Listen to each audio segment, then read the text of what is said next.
Welcome back to another technical video. Today we're going to be going through your question, answering it, and hopefully finding that solution.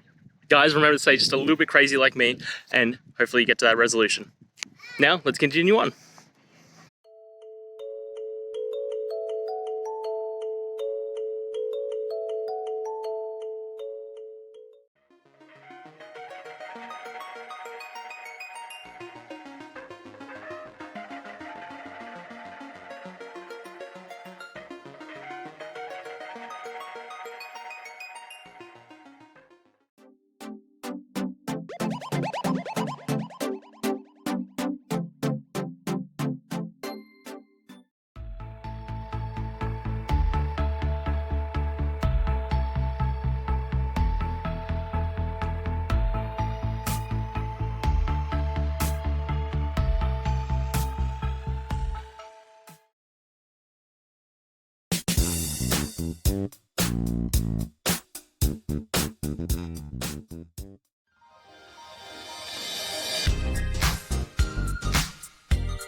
I hope that video helped find the resolution that you're looking for.